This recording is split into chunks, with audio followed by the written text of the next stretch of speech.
বন্ধু, হ্যাঁ ঈশ্বর হ্যাঁ মানে যাকে ভগবান বলা হয়, God, উনি একটা পুরুষ সৃষ্টি করেছেন, হ্যাঁ তার সঙ্গে উনি একটা নারী সৃষ্টি করেছেন। সেই নারী হতে পারে সধবা, হতে পারে বিধবা, হতে পারে সতী, হতে পারে অসতী, হতে পারে তোমার চেয়ে বয়সে বড়, হতে পারে তোমার চেয়ে বয়সে ছোট। এটা তোমার কপালে ছিল, তোমার ঘটে গেছে, এটা তোমার নিতে হবে। কি করবে? যুক্তিতে বুঝিতে পালাতে হবে। একটা কথা বলি তোমার, সচিন তেন্ডুলকর বিশ্ব বরেণ্য ক্রিকেট প্লেয়ার, সে যদি তার বয়সের থেকে 4 বছরের বড় মেয়ে নিয়ে সংসার করতে পারে, আর এই পেটুজু মেয়ে নিয়ে তুমি পারবে না? কেন পারবে নি? ও শালা, আমি যদি সব পারবার মেয়ে তো আমার থেকে অনেক বড়, তাহলে আমি কেটে ভরি। এই শালা, আমি নেবো মানে? বিয়ে করেছো তুমি, 7 পাক ঘুরেছো তুমি, অগ্নি সাক্ষী করেছো তুমি, আর মালটা আমার ঘাড়ে ঘাড়ে দেওয়া বলে ঘুরতেছো। একটা কথা বলি, হবে না বন্ধু, বলো একটা কথা বলি, বলো। সমস্ত লোক সব ব্যবসা করছে শিয়ার, তুই আর আমি ওটা শিয়ার।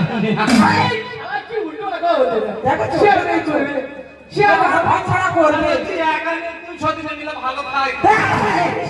আমার বয়স হয়ে গেছে বন্ধু, একটা কথা বলি শোনো, যা ঘটবার ঘটে গেছে, তোমার এইটাকে সংসার করতে হবে।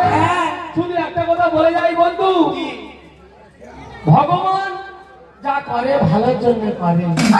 তুমি চিন্তা করো না বন্ধু, অন্য চাষ করা জমি তুমি পেয়েছো, ফসলটা তুমি কেটে ঘরে তুলে নাও, তোমার ভালো হবে। শালা নিজের সুবিধা মতন মান নিয়ে এসে বলতে যে আমার ভালো হবে। তা যাই হোক, তাকে বলছি মেনে নিতে হবে। বন্ধু মেনে নেছো? এখন নিলে হতো। বন্ধু একটা কথা বলি শোনো, নমাস ওনার টাইম হয়ে গেছে, উনি ঘন ঘন ওয়াক ওয়াক করতেছে, বাইরে বার করতেছে না, ভেতরে ঢোকাচ্ছে না। কি বিষয়টা বুঝতে পারছি না।